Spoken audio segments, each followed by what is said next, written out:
Dia orang yang mengatakan itu orang yang membela mereka.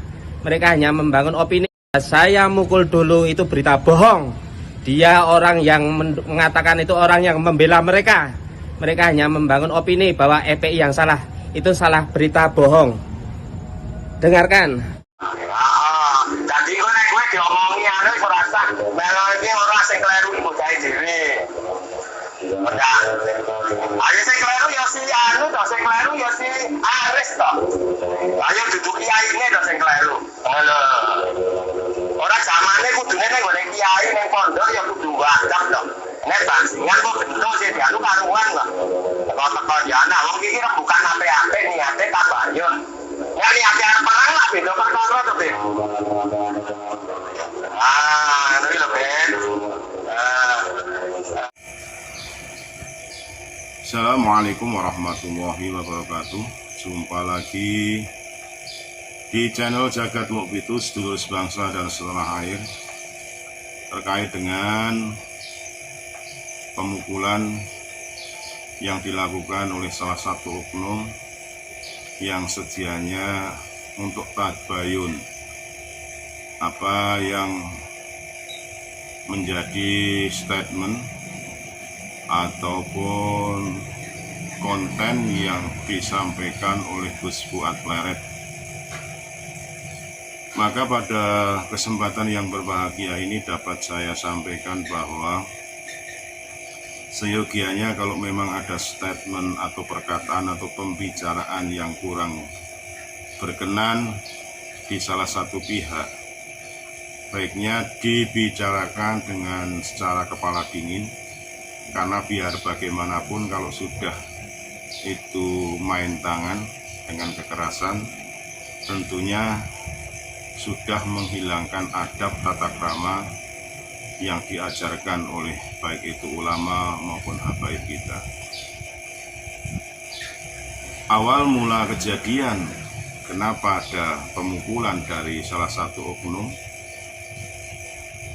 atas ingin tabayun atau klarifikasinya terkait dengan statement Gus Fuad yang menyatakan bahwa habaib yang dalam hal ini dalam penyampaiannya baik itu secara ceramah ataupun statement sering membuat provokasi. Nah, dalam hal ini dari pihak yang ingin tabayun itu melihat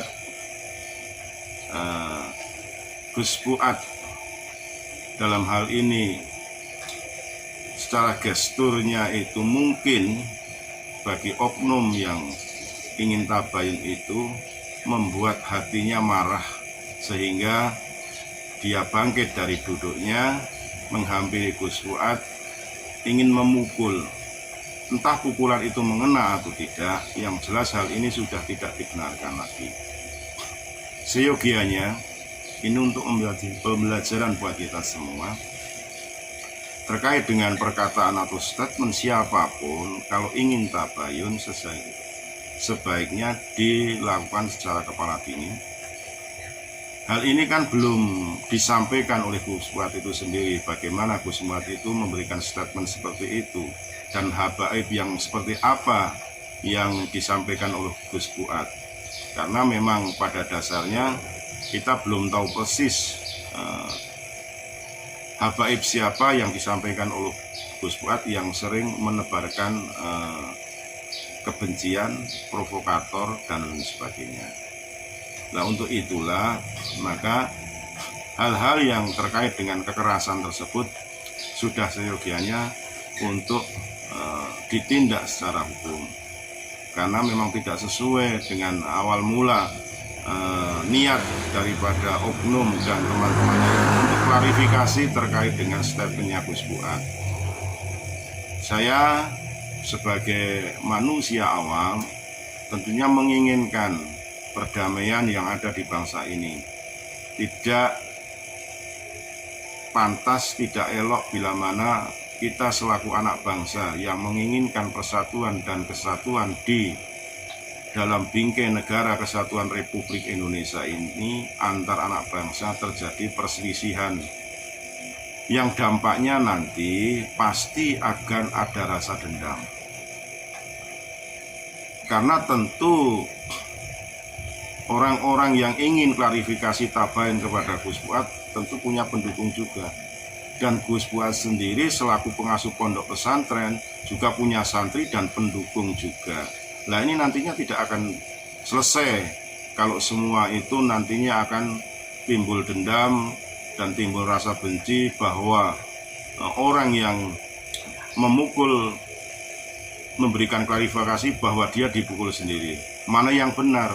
Tapi menurut pengakuan temannya yang memukul ini bahwa yang memukul awal itu dari pihak yang ingin tabayun tersebut. Nah ini videonya juga ada, mari kita simak bersama-sama. Jadi gue diomongi anu iso rasa melo iki ora sing kleru bocah dhewe. Udah. Ayo sing kleru ya si anu to, sing kleru ya si Aris to. Ayo duduk kiai ne to sing kleru. Ngono. Ora zamane kudune ning ngene kiai ning pondok ya kudu wadap to. Nek bajingan kok betul sih dianu karuan kok. Dari klarifikasi teman bukan apa-apa niate tabayun. Ya niate apa-apa lah beda bicara via telepon dengan seorang Habib yang telepon menyatakan bahwa namanya Aris kalau nggak salah itu ngantil dalam arti memukul dulu sehingga di situ terjadi perkelahian massal. Ya, yang namanya Aris itu tentu di situ kan banyak santri-santrinya Gus Fuad tidak menerima kan seorang kiainya kok mau dipukul. Jadi timbul kekisruhan di situ sehingga tidak terimanya santri itu sehingga terjadi tawuran di situ. Sehingga mana yang dipukul dan mana yang menerima pukulan itu tentunya tidak jelas karena sudah terputus dengan videonya. Saya kira itu yang perlu saya sampaikan. Sekali lagi saya menghimbau kepada pihak-pihak terkait untuk saling menjaga hati dan hal ini tidak perlu diperpanjang lagi sehingga tidak akan timbul dendam di kelak kemudian hari. Jagatluk itu melaporkan, salam NKRI harga mati Nusantara milik kita. Assalamualaikum warahmatullahi wabarakatuh.